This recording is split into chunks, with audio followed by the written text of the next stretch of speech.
ನಮಸ್ಕಾರ ಎಲ್ಲರಿಗೂ. ನನ್ನ ಹೆಸರು ಮೀನಾ ಷಣ್ಮುಖ ಅಂತೇಳಿ. ವೆಲ್ಕಮ್ ಟು ಅರಿವು ಟ್ಯುಟೋರಿಯಲ್ಸ್, ಸ್ಪೋಕನ್ ಇಂಗ್ಲೀಷ್ ಕ್ಲಾಸಸ್.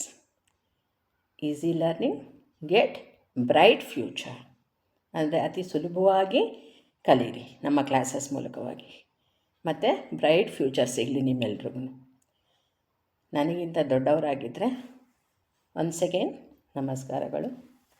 ನನಗಿಂತ ಸಣ್ಣವರಾಗಿದ್ದರೆ, ಅಂದರೆ ಏಜಲ್ಲಿ ಚಿಕ್ಕವರಾಗಿದ್ದರೆ, ಅವರಿಗೆ ನನ್ನ ಅನಂತ ಹಾರ್ದಿಕ ಆಶೀಸ್ಸುಗಳು. So before going to say something, ಅಂದರೆ ಈಗ ನಮ್ಮ ಟ್ಯುಟೋರಿಯಲ್ಸ್ ಬಗ್ಗೆ ನೀವು ಕಲಿಯುವ ರೀತಿ ಫ್ಯೂಚರಲ್ಲಿ ಏನೇನಂತ ಹೇಳೋಕ್ಕಿಂತ ಮುಂಚೆ ಇಲ್ಲಿ ನಾನು ಯೂಟ್ಯೂಬ್ ಅವ್ರಿಗೆ ಥ್ಯಾಂಕ್ಸ್ ಹೇಳಲಿಕ್ಕೆ ಇಷ್ಟಪಡ್ತೀನಿ. Thank you so much for YouTube management for giving this platform opportunity for me to meet you all. ನನ್ನ ಅನಂತ ವಂದನೆಗಳು ಅವ್ರಿಗೆ. ಯಾಕಂದರೆ ಯೂಟ್ಯೂಬ್ ಅವರು ಈ ಪ್ಲ್ಯಾಟ್ಫಾರ್ಮ್ನ ಕ್ರಿಯೇಟ್ ಮಾಡಿ ಕೊಟ್ಟಿರೋದ್ರಿಂದಲೇ ನಮ್ಮ ಥರ ಅವರು ನಿಮ್ಮೆಲ್ಲರನ್ನ ಮೀಟ್ ಆಗಲಿಕ್ಕೆ ಚಾನ್ಸ್ ಸಿಗ್ತಾಯಿದೆ.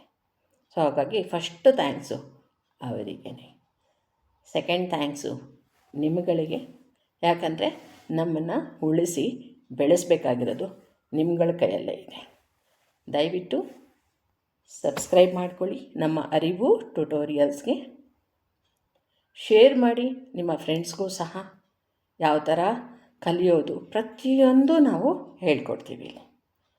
ಓಕೆ, ಏನಾದರೂ ಡೌಟ್ಸ್ ಇದ್ದರೆ ನೀವು ಮೆಸೇಜ್ ಬಾಕ್ಸಲ್ಲಿ ಹಾಕ್ಬೋದು. ಕ್ಲಿಯರ್? Spoken English class. ಏನಿದು ಸ್ಪೋಕನ್ ಇಂಗ್ಲೀಷ್ ಅಂದರೆ ಹೇಗೆ ಸುಲಭವಾಗಿ ಇಂಗ್ಲೀಷ್ನ ಮಾತಾಡೋದು ಅಂತೇಳಿ. ಇದು ಬಹಳ ಜನರ ಪ್ರಾಬ್ಲಮ್. ಸೊ ಕೆಲವರಿಗೆ ಎಲ್ಲ ಗೊತ್ತಿರುತ್ತೆ, ಆದರೆ ಬಳಸೋ ರೀತಿ ಗೊತ್ತಿರಲ್ಲ. ಅಂದರೆ ಪದಗಳ ಜೋಡಣೆಯನ್ನು ಯಾವ ಥರ ಮಾಡಬೇಕಂತ ಗೊತ್ತಿರಲ್ಲ. ಕೆಲವರು ಹೇಳ್ತಾರೆ, ಮೇಡಮ್ ನಾವು ಓದ್ತೀವಿ ಬಟ್ ನಮಗೆ ಅರ್ಥ ಆಗಲ್ಲ ಅಂತ. ಇನ್ನು ಕೆಲವರು ಹೇಳ್ತಾರೆ, ಮೇಡಮ್ ನಾವು ಅರ್ಥ ಆಗುತ್ತೆ ಯಾರಾದರೂ ಮಾತಾಡಿದ್ರೆ, ಬಟ್ ನಮ್ಗೆ ರಿಪ್ಲೈ ಮಾಡಲಿಕ್ಕೆ ಬರಲ್ಲ ಅಂತ. ಏನಪ್ಪ ಅದು ಅಂದರೆ ಪದಗಳ ಜೋಡಣೆ ಯಾವ ಥರ ಮಾಡೋದಂತ ಅವ್ರಿಗೆ ಗೊತ್ತಾಗಿರಲ್ಲ. ಇಲ್ಲಿ ನಾನು ನಿಮಗೆ ಹೈಲಿ ಸ್ಟ್ಯಾಂಡರ್ಡ್ ಇಂಗ್ಲೀಷ್ಗೆ ಕರ್ಕೊಂಡು ಹೋಗ್ತೀನಿ ಮೊದಲಲ್ಲೇ ಅಂತ ಹೇಳಲ್ಲ. ನಿಮಗೆ ಸ್ಟೆಪ್ ಬೈ ಸ್ಟೆಪ್ಪು ಸ್ವಲ್ಪನೇ ಅರ್ಥ ಮಾಡಿಸಿ ಪದಗಳ ಜೋಡಣೆ ಯಾವ ಥರ ಮಾಡಬೇಕಂತ ಹೇಳ್ಕೊಡ್ತೀನಿ. ಈಗ ಒಂದು ಮುತ್ತಿನ ಮಾಲೆಯಲ್ಲಿ ಒಂದೊಂದು ಮುತ್ತು ಪೋಣಿಸ್ತಾ ಒಂದು ಹಾರ ಹೆಂಗೆ ರೆಡಿ ಮಾಡ್ತೀವೋ ಆ ಥರ ಹೇಳ್ಕೊಡ್ತಾ ಹೋಗ್ತೀವಿ. ಅದು ಈಸಿಯೆಸ್ಟ್ ವೇಯಲ್ಲಿ, ಅಂದರೆ ಬಹಳ ಅತಿ ಸುಲಭದ ಮಾರ್ಗದಲ್ಲಿ ಗೈಡ್ ಮಾಡ್ತೀವಿ. ನೀವು ಅದನ್ನು ಬಳಸ್ತಾ ಹೋಗಿ ದಯವಿಟ್ಟು. That is my wish. Okay, no much hard work. ಈಗ ನೋಡಿ, ಪ್ರತಿಯೊಬ್ಬರು ಬ್ಯುಸಿನೇ ತಮ್ಮ ಬ್ಯುಸಿ ಸ್ಕೆಡ್ಯೂಲಲ್ಲಿ. ಅದು ಮನೆಯಲ್ಲಿದ್ದಂಥ ಹೆಣ್ಣು ಮಕ್ಕಳಿರ್ಬೋದು, ಅವ್ರಿಗೆ ತಮ್ಮದೇ ಆದ ಬ್ಯುಸಿ ಇರುತ್ತೆ. ಅಡುಗೆ ಮಾಡೋದು, ಮಕ್ಕಳನ್ನ ನೋಡ್ಕೊಳ್ಳೋದು. ಸ್ಟೂಡೆಂಟ್ಸ್ ಈಗೀಗ ಹೇಳಬೇಕಂದ್ರೆ ತುಂಬ ಹೊತ್ತು ಸ್ಕೂಲ್ನಲ್ಲೇ ಕಳೀತಾರೆ. ಅವ್ರಿಗೂ ಸಹ ಜಾಸ್ತಿ ಸಮಯ ಇರೋಲ್ಲ ಅವ್ರ ಹತ್ರ. ಹಾಗಾಗಿ ಹಾರ್ಡ್ ವರ್ಕ್ ಮಾಡಲಿಕ್ಕೆ ಇದ್ರ ಬಗ್ಗೆಯೂ ಸಹ ಟೈಮ್ ಇರಲ್ಲ ಯಾರೇ ಆಗಲಿ. ಅದು ವರ್ಕಿಂಗ್ ಪೀಪಲ್ ಇರ್ಬೋದು, ನಾನ್ ವರ್ಕಿಂಗ್ ಪೀಪಲ್ ಇರ್ಬೋದು. ಹಾಗಾಗಿ ಇಲ್ಲಿ ನಮ್ಮ ಕ್ಲಾಸಸ್ನ ಯಾರು ಅಟೆಂಡ್ ಆಗ್ತಾರೋ ಅವ್ರಿಗೆ ನೋ ಮಚ್ ಹಾರ್ಡ್ ವರ್ಕ್, ಅವ್ರಿಗೆ ಹಾರ್ಡ್ ವರ್ಕು ಜಾಸ್ತಿ ಇರೋಲ್ಲ. ಸೊ ನಾವು ಕೊಡುವಂಥ ಟಿಪ್ಸ್ನ ನೀವು ಬಳಸ್ತಾ ಹೋದರೆ ಸಾಕು. ಕೆಲವೊಂದೇ ಹಿಂಟ್ಸ್ನ ನೀವು ಜಸ್ಟ್ ಒಂದು ಬುಕ್ಕಲ್ಲಿ ಬರೆದಿಡಿ. ನೀವು ಕೂತ್ಕೊಂಡು ಪೇಜ್ಗಟ್ಟಲೆ ಬರೆದು ಅದೆಲ್ಲ ಏನೂ ಇರಲ್ಲ. ನಾನು ಕೊಡೋ ಟಿಪ್ಸ್ನ ಯೂಸ್ ಮಾಡ್ತಾ ಹೋದರೆ ತುಂಬ ನಿಮಗೆ ಸುಲಭ ಆಗುತ್ತೆ. Daily practice step by step. ನೀವು every day step by step ಕಲಿತಾ ಹೋಗಿ. ಹೇಗಪ್ಪ ಅಂತ ಹೇಳಿದ್ರೆ ನೋಡಿ, ಪ್ರತಿಯೊಬ್ಬರೂ ಅಷ್ಟೇ ತಮ್ಮ ಸಮಯನ ಕೊಟ್ಟು ಎಂಟೈರ್ ಟೈಮ್ನ ಸ್ಪೆಂಡ್ ಮಾಡಿ ಕೂತ್ಕೊಂಡು ಕಲಿತು ಎದ್ದು ಮಾತಾಡಲಿಕ್ಕಾಗಲ್ಲ. ಡೇ ಟು ಡೇ ನಾ ಹೇಳ್ದಂಗೆ ಒಂದೊಂದು ಮುದ್ದೆ ಪೋಣಿಸ್ದಂಗೆ ಸ್ವಲ್ಪ ಕಲಿತಾ ಅದನ್ನು ಅಭ್ಯಾಸ ಮಾಡ್ತಾ ಹೋದರೆ. ಹೇಗೆ ಅಭ್ಯಾಸ ಮಾಡೋದು? ಬಳಸಿ ಸ್ಟೆಪ್ ಬೈ ಸ್ಟೆಪ್ಪು ನೀವು ಸುಲಭವಾಗಿ ಕಲಿಬೋದು. Experiential learning. What is this experiential learning?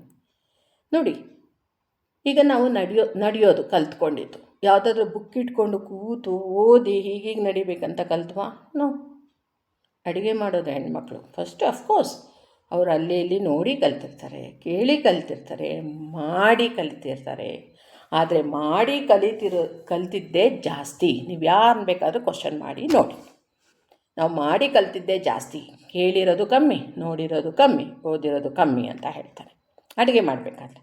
ಅದೇ ಥರನೇ ನೀವು ಸಹ ಇಲ್ಲಿ ಡೇ ಟು ಡೇ ಇಂಗ್ಲೀಷ್ ಟಿಪ್ಸ್ನ ಯೂಸ್ ಮಾಡಿಕೊಂಡು ಎಕ್ಸ್ಪೀರಿಯನ್ಷಿಯಲ್ ಲರ್ನಿಂಗ್ನ ಯಾವ ಥರ ಅಂಥೇಳಿ ಪ್ರೂವ್ ಮಾಡಿ ತೋರಿಸಿ. ಇದು ಬರೀ ಸ್ಟೂಡೆಂಟ್ಸ್ಗೆ ಅಥವಾ ಇಂಗ್ಲೀಷ್ ಗೊತ್ತಿಲ್ಲದಿರೋರ್ಗೆ ಆ ಥರ ಅಲ್ಲ, ಪ್ರತಿಯೊಬ್ಬರಿಗೂ ಯೂಸ್ ಆಗುತ್ತೆ. Helps for all category people. ಅದು ಲೇಡೀಸ್ ಇರ್ಬೋದು, ಜೆಂಟ್ಸ್ ಇರ್ಬೋದು, ಸ್ಟೂಡೆಂಟ್ಸ್ ಇರ್ಬೋದು, ವರ್ಕಿಂಗ್ ಪೀಪಲ್ ಇರ್ಬೋದು, ನಾನ್ ವರ್ಕಿಂಗ್ ಪೀಪಲ್ ಇರ್ಬೋದು. ಮನೆಯಲ್ಲಿರುವಂಥ ಹೆಣ್ಣು ಮಕ್ಕಳಿಂದ ಸ್ಟಾರ್ಟ್ ಮಾಡೋಣ ನಾವು first.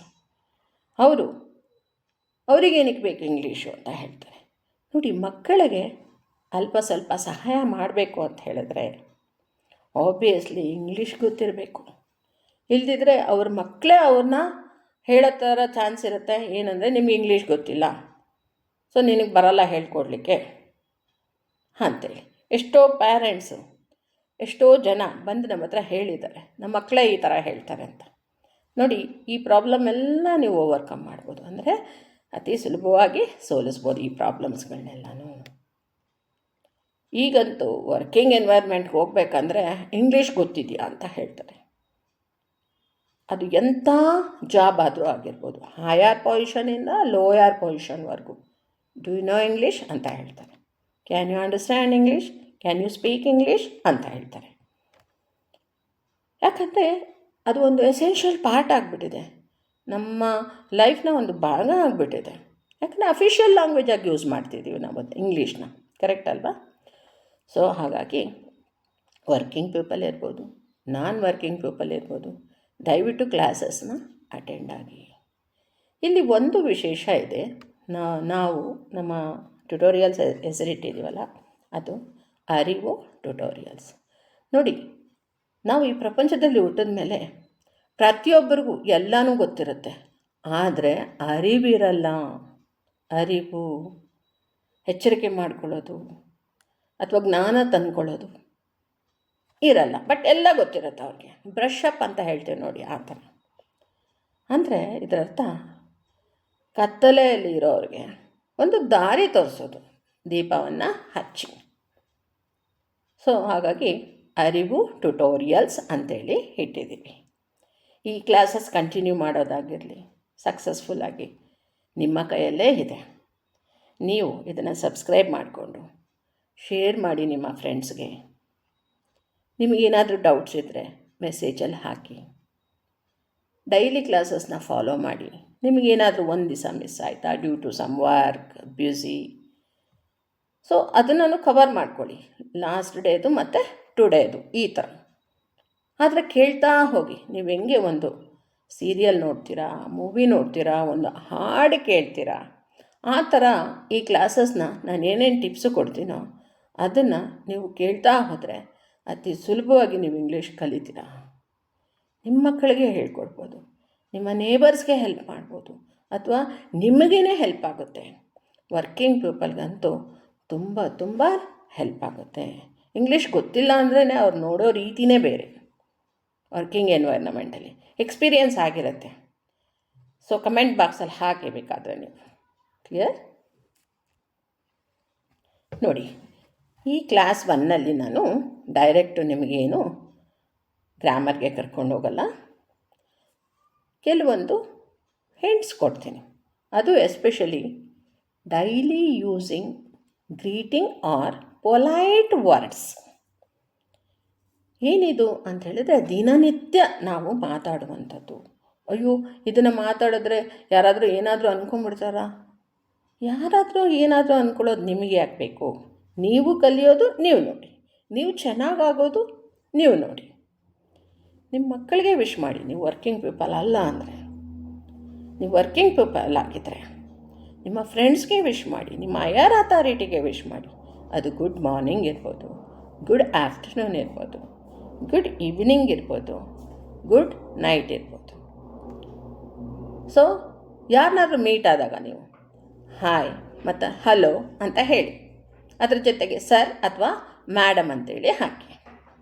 Hello ma'am, hello sir, nothing wrong in this, ತಪ್ಪೇ ಅಲ್ಲ.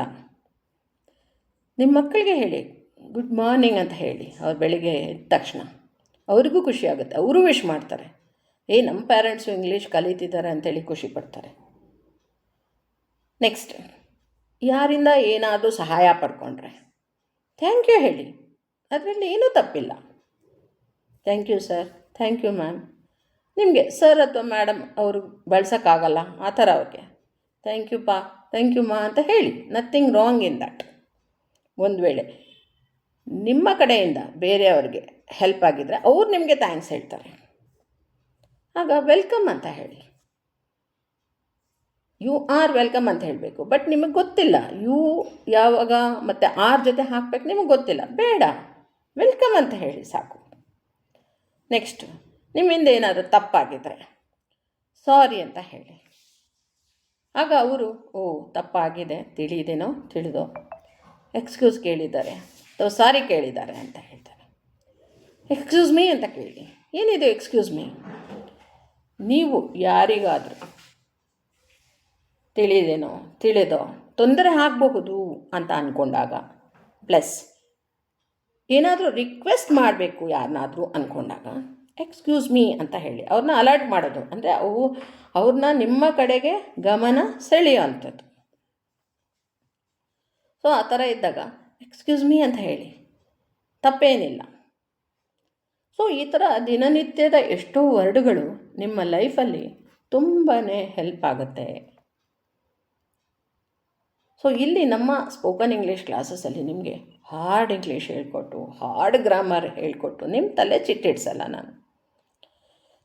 ಸಿಂಪಲಾಗಿ ಪದಗಳ ಜೋಡಣೆ ಹೇಗೆ ಮಾಡಬೇಕಂತ ಹೇಳ್ಕೊಡ್ತಾ ಹೋಗ್ತೀನಿ ಟೆನ್ಸಸ್ಸಲ್ಲಿ.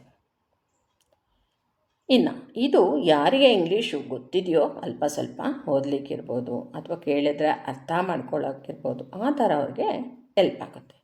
ಇನ್ನು ಕೆಲವೊಂದು ಫಸ್ಟ್ ಕ್ಯಾಟಗರಿ ಅವರಿರ್ತಾರೆ, ಅಂದರೆ ಅವರಿಗೆ ಓದಲಿಕ್ಕೆ ಬರೀಲಿಕ್ಕೆ ಬರ್ತಾ ಇರಲ್ಲ.